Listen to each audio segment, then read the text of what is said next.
On this week's episode, is WrestleMania best over an entire weekend? Disney reshuffles its own movie deck.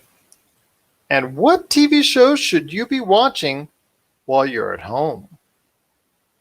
All this and more as we once again delve into the pop culture cosmos. And we're back with another episode of the Pop Culture Cosmos. It's Gerald Glassford coming right back at you here from Pop Culture Cosmos, Inside Sports Fantasy Football, the Lakers Fast Break Podcast, and Game Source. Thank you so much for listening to all of our great shows. But it wouldn't be a Pop Culture Cosmos without my good friend. He's our own John Cena of Pop Culture Cosmos. You got to check out what he's doing today at popculturecosmos.com. Also, as well, his great show, Topicocalypse, and of course, his awesome book, which is available right now. And I know you've got some time to read out there, and that is Congratulations, You Suck. It is my good friend. It is Josh Peterson. I was going to call you Josh Cena. Josh Peterson. You can't see me, man. What's happening? Yep. Your hand, you're waving it in front of your face. You can't see me. You're right. One of the dumbest things ever in professional wrestling, but you can't see me. I don't know. The worm was pretty cool. All right. Fair enough. Scotty Too Hottie, Rikishi. Come on, man. Too cool and Rikishi, you know. Going a little bit back right there for you. Yeah. Okay. Fair enough. But it is going to be a great episode. We've got some great guests for you. On tap today, we've got Jessica Boggs. She's stopping by from the TVRatingsGuide.com, not for her usual monthly update. That's coming up later in the month. Today, she's here to talk about some shows that you can see while, I guess it's during that quarantine period of time where, if you're quarantined, you're stay at home, you're locked down, whatever you want to call it. It's a great time to catch some TV. I know a lot of people out there are hitting the TV harder than they ever have before because there's more people watching TV right now at the moment than almost at any time in the past few years. So it is a great time to watch some shows out there. And she has her list of some shows you need to check out. Plus, I do add some in as well. Plus, we've also got Noah Ian Fine from Hunnick Outcast. He's in our retro gaming spotlight. He has some games that that you might be aware of, and a couple that you might not be aware of that he's actually pulled out of the closet. He's dusted them off. He's been playing them a little bit, so he wanted to go ahead and reflect on those games real quick. And then we've also got returning for this show. If you didn't check them out on our WrestleMania preview last Friday, it was a really good interview. They're back once again. It's Alex Hawtrey and Mike Faber from the ESO Network. They're going to talk about WrestleMania taking place over a 2-day period of time. Was that better for fans out there watching WrestleMania? And should they continue to do that going forward each and every year for WrestleMania, shifting it to a 2-day format? I set a proposal out there as far as not only the 2-day format, but an entire 6-day period of time for World Wrestling Entertainment that maybe should, I sent out I told them about a template that I was thinking about. So you're going to hear my thoughts on that. You're going to hear their thoughts on whether or not WrestleMania should go to a 2-day format. Plus, we also make comments on the latest Dark Side of the Ring episodes from Vice on the suicide murder of Chris Benoit and his family. So we go a little bit into detail on that as well. But my friend, it's been all over the news these past couple of days. Disney made some changes at the end of the week that, some reshuffling per se. Obviously, because of what's going on with the coronavirus pandemic, they've shuffled the decks.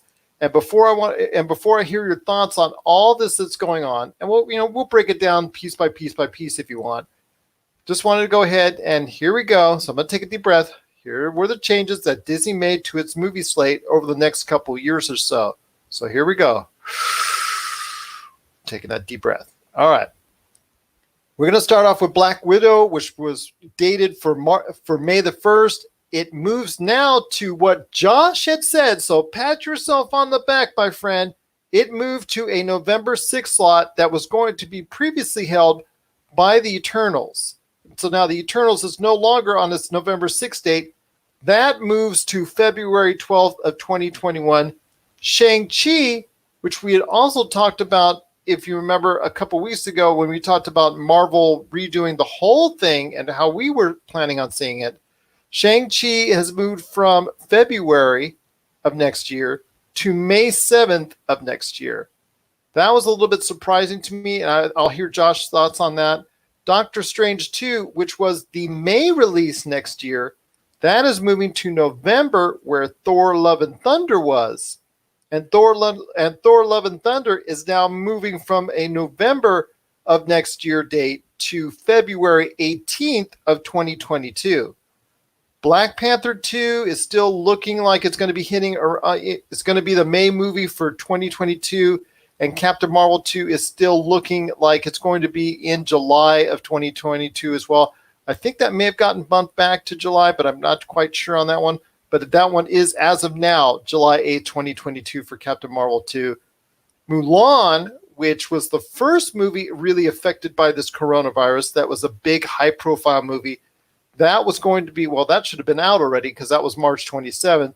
That is going to be releasing in late July, July 24th. And that, on that date, Jungle Cruise was going to be setting sail to the movie theaters, but that moved a year. They pushed that back a year, and that movie is probably almost done, if not close to being done, if not already done. So they're moving that to July 30th of next year. Whew, that's just for starters.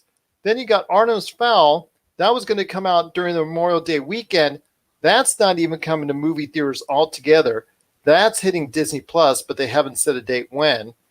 Ryan Reynolds' movie Free Guy, which you and I liked that first trailer. We were commenting on it on a previous episode. That's moving from July to a weird day, December 11th. I don't know why that is. I hope that's not setting that one up for death. Wes Anderson's The French Dispatch, which looked really good. That's moving from July to October. The Indiana Jones 5, that's moving to July all the way in 2022. So I don't know how old Harrison Ford is going to be then, but yeah, he's going to be hopefully still alive by the time Indiana Jones 5 comes out. Then you have Steven Spielberg's West Side Story and a movie I know you and I are both interested in, Ridley Scott's The Last Duel with Matt Damon and Ben Affleck, aka Batfleck.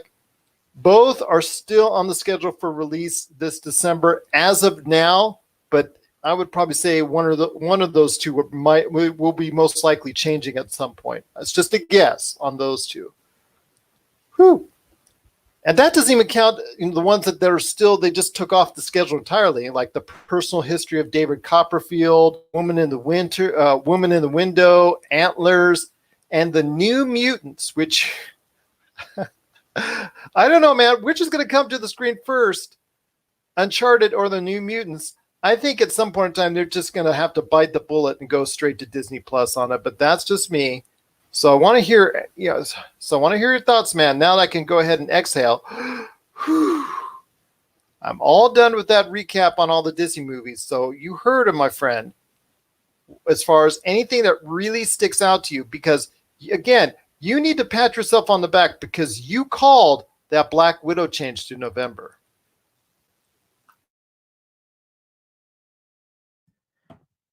Yes. Well, I mean, it only makes sense. A lot of films, a lot of studios are backing out of that summer spot pretty quick. Like, I don't think there's really going to be anything left, right? Mulan is supposed to launch in, what month was it?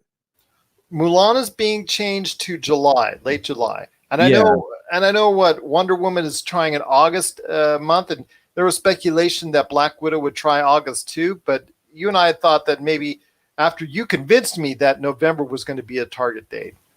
Yeah, well, I mean, it sounds like the summer film, the summer box office is going to start in the end of July this year. And, that at this point, that kind of seems like a smart move. And I applaud Marvel for shifting Black Widow to a time when people aren't going to be like testing the waters by going to the movie theater. They'll be hopefully more comfortable taking their family to the movie theaters because, several months will have passed before hopefully businesses open up again and people can go about their lives. That being said, is this going to create too many situation where there are too many films in theaters in that short span of time? I kind of feel like it might. It feels like there's a lot of traffic heading to theaters, and they're basing this all on the assumption that people might be comfortable enough to go back to the movies. Remember James Bond 007? That was earmarked for about 2 to 3 weeks before Black Widow. Now it's hitting, if Black Widow stays on the spot, 2 to 3 weeks after Black Widow. And that's not to mention all the movies that are coming around there as far as not only box office hits per se, or ones that are targeted for that type of success, but you also have movies that are trying to go ahead and get that Oscar buzz right around that time. So yes, there will be a lot of competition. If the marketplace is somewhat healthy at that point in time, there's going to be a lot of movies coming around that time that are going to try and buy for attention. I have a feeling that this is not done in regards to movement. I know on the Friday show we talked about Paramount, Universal, those films, those movie companies changing their films. I have a feeling that this is not going to be the last reshuffling of the deck, especially when it concerns the months of November and December. Yeah, I mean, I have a feeling that we are just seeing the beginning of these shifting dates. What really concerns me though is that if you look at the dates that Disney released, like there's a whole bunch of things coming out in 2021 and 2022.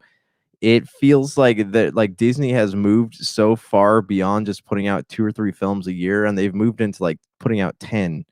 You know, it's like we're gonna have a complete takeover of Disney in the movie theaters. And when I saw, at the end of that, and just the December 2022 spot, there is a Star Wars film coming out, and I see all of like just the complete mass of things that Disney is releasing before that.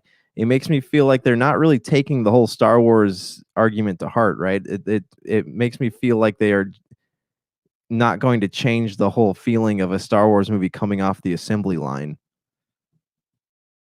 No, because that's pretty much what you have with those Marvel movies. It's just like one after another, after another, after another. Now, mind you, they're gambling on people having such a, there being such a buffer between the last Spider-Man and Black Widow that people will miss Marvel so much that they're going to be hungry for Marvel at least the first 2-3 times around.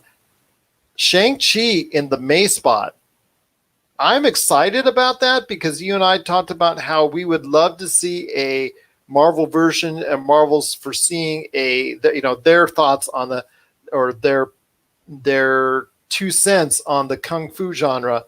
And I'm so excited that this could possibly be one of the best or most well-promoted Kung Fu movies ever. And the fact that it's coming in May, to me, is a complete surprise.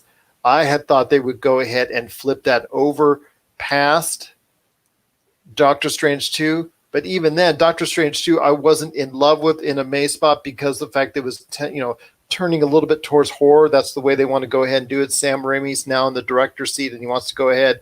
The vision, I think, for it is to try and make it a PG-13 type Marvel horror flick. But having Shang-Chi in that May slot, that to me is a little bit surprising.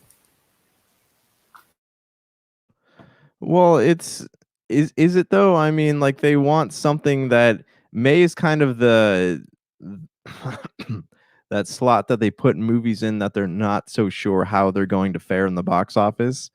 They've kind of been notorious for that. Look at Guardians of the Galaxy. You have Captain Marvel. You have Black Panther. Or not Black Panther, but those Black Panther was February. Yeah, but I mean those spots in between like summer and holiday box office time, right? Like they put lesser known properties in those, and they end up doing really well. So it might not be the May slot. The May slot's always been the biggest one. The last 2 Avengers movies they were in May. Yeah, that's a fair point. But I mean, before that, wasn't it Captain Marvel was in that slot, or April? No, Captain Marvel I think was in an earlier period of time. I don't think that was a May slot either. I mean, if that's what they're doing, then they must be banking a lot of money on this film. I mean, I'm curious to know like what's the standing of the Disney Plus properties? Are they staggering? Are they moving release dates around because they're having to stagger those shows out still? Must be. I mean, for the most part, they said that the first two shows, Falcon and the Winter Soldier, and also, and also, whatever they have coming on the slate, they should be able to keep in their respective slots, but it's still going to be tough for them to go ahead and get that kind of layoff and have to try and make up for it. But at least Falcon and the Winter Soldier will be done. And I'm hopeful that this will go ahead and stay in somewhat of a consistent line, because they do need to tell, one needs to relate to the other, needs to relate to the other, and needs to relate to the other. So I'm assuming that's why they need to keep them consistent on the way that they go ahead and release them, because as you and I know, they all tie into they all tie into each other in some form or fashion. At least the one ties into the next one, ties into the next one. So I'm assuming that's the reason why they couldn't flip. They couldn't move Shang-Chi over and hop that over Doctor Strange 2. They had to go ahead and keep it in line with the others because they want an overarching narrative to tell in between all of them. So I'm assuming that's why. Black Widow was the one that you and I both said sticks out because of the fact that it's just a movie that should have been placed way sooner in the Marvel timeline, and they should have gone ahead and placed Black Widow way, years ago. But they're doing it now because they think it's a pretty safe bet that they can go ahead and get $750 to $1 billion off of it. So I can't blame them for going ahead and do so. And instead of starting off with the Eternals and Shang-Chi are the big gambles right now in the near future for the Marvel Cinematic Universe. So it's interesting to see where they're placed, because where they're placed is set up for some big time promise, but it's also set up that could be some big time losses for Disney. Yeah, but again, we won't know any of this till till it happens. But yeah, it's there's a big gamble going on, a lot of things being moved around, and it's still a gamble being made on the assumption that there is going to be crowds back in movie theaters, when this whole thing starts up again. And I think until we know how if the theater is going to be full in July, it's going to be hard to say exactly what to expect, how much money things are going to be made. Everything is Corona has changed everything. Every market is changing. The way that we consume things is changing. So it's just going to be interesting to see, what kind of effect this has when things reopen again. And some of the choices that they made, very few of them I think are for the better. I still think at some point in time they're going to bite the bullet on the New Mutants and put that on Disney Plus. I really think that they're going to have to go ahead and do that, because enough's enough. I don't think there's enough interest in it. I don't think people are looking forward to it. I think people just want to go ahead and just see that on a streaming format and be done with it. Free Guy is the movie, I think, that I was really disappointed in that move from July to December. I was really disappointed in that because I thought that was something you and I thought. I think both of us were really excited for that movie. Indiana Jones moving to 2022. Again, it's not the fact that it's being moved. It's the fact that it's being moved so far away. I mean, how effective do you think Harrison Ford can actually be by that time? Because he won't even start filming it until next year at the very earliest, halfway, maybe June, July, something like that. Then you get into all sorts of issues. Will people still be interested in it? Does it still have that same kind of spark? I don't know. Indiana Jones 5 in 2022 seems like it's going to be, it seems like it's to me, it seems like it's a little bit too far away. But are there any other movies that we talked about from the Disney slate as it reshuffled its decks that really stick out to you as far as being for the better or for the best or for the worst? No, I mean, yeah, Indiana Jones is one that I'm not really too keen on seeing. I think the longer they put it off, the less relevant it's going to become.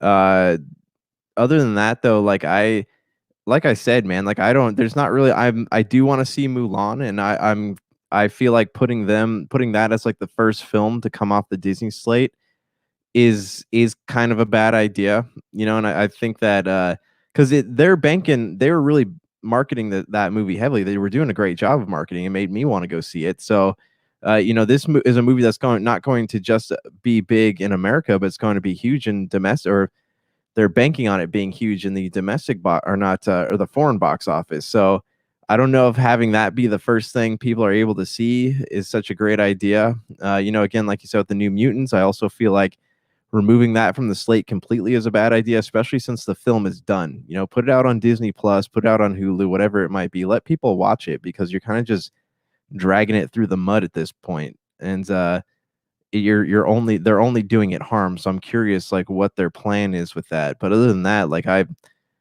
I'll watch things when I watch them, but I'm just more curious to see how people are going to react when theaters open again. Exactly, and that's something we're still going to be able to keep a focus on right here at the Pop Culture Cosmos.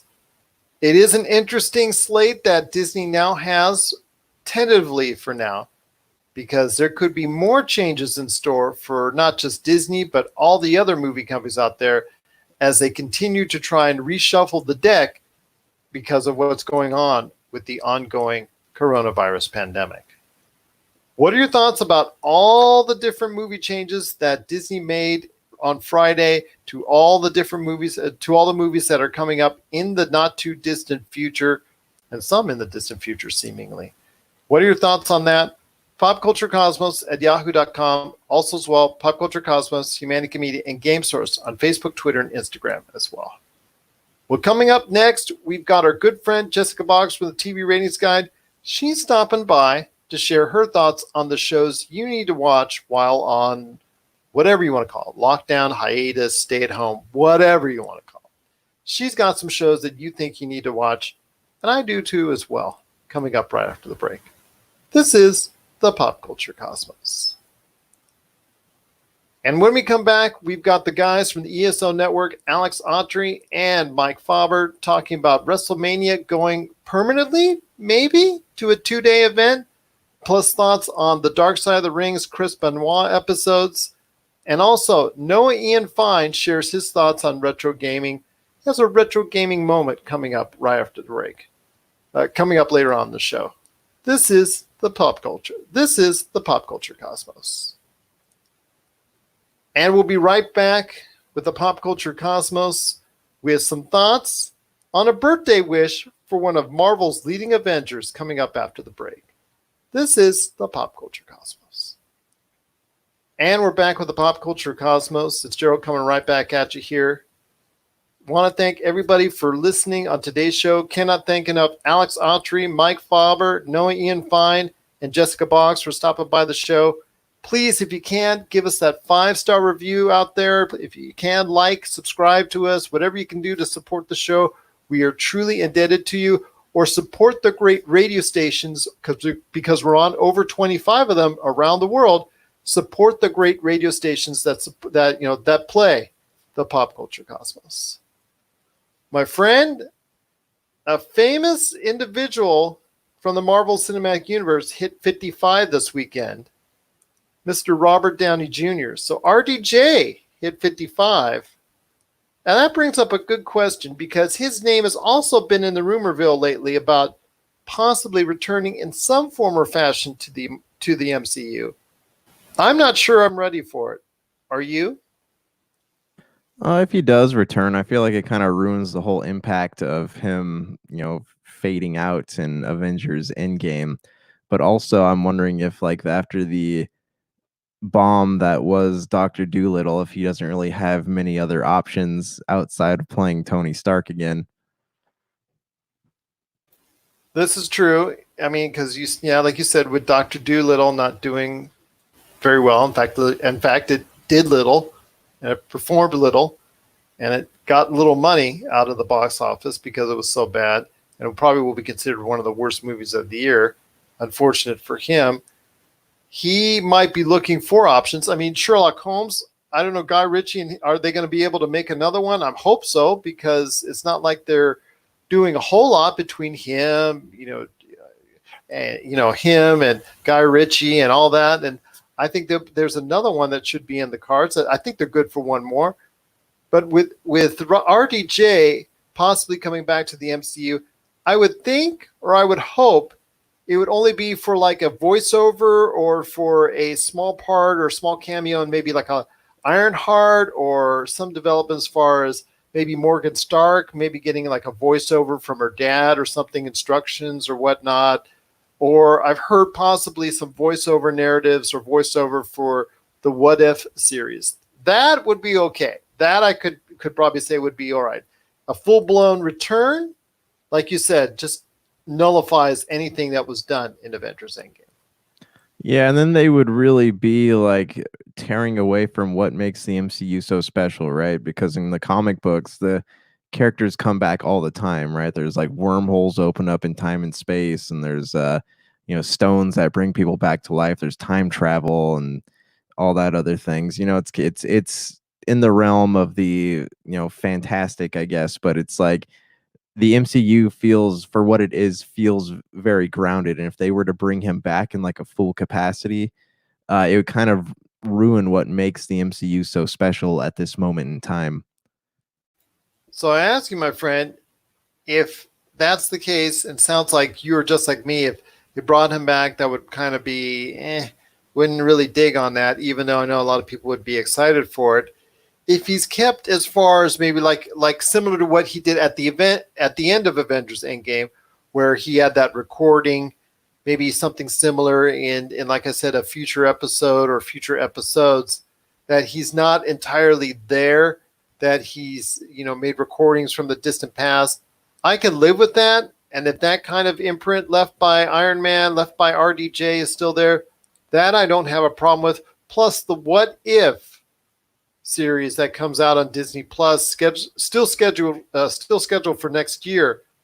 I could see him doing that, and I could have no problem with it because then again, it's a what if scenario.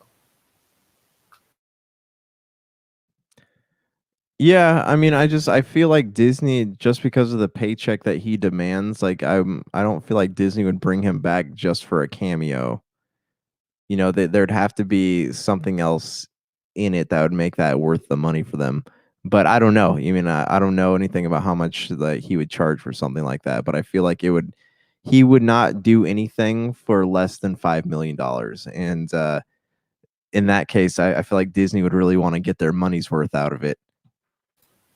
Isn't that more than what Doolittle made at the box office? I know, that's sad, right? Actually, it made a little bit more, but yes, it bombed heavily. It's something that we need to go ahead and still keep an eye on. RDJ, as he hit the big 55, a lot of his celebrity and Marvel friends, paid their respective wishes, and obviously we do too. Thank you so much for everything he did for the Marvel Cinematic Universe, for pop culture. But yes, as long as he stays somewhat out of the limelight, doesn't go back into it full blast in the Marvel Cinematic Universe, I think we could hang with that. But as Josh said, he comes at a high ticket price. If that's the case, they'll want to go ahead and put him and invest him in there, in a much larger fashion in the Marvel Cinematic Universe. And if that's the case, I'm not sure we're down with that.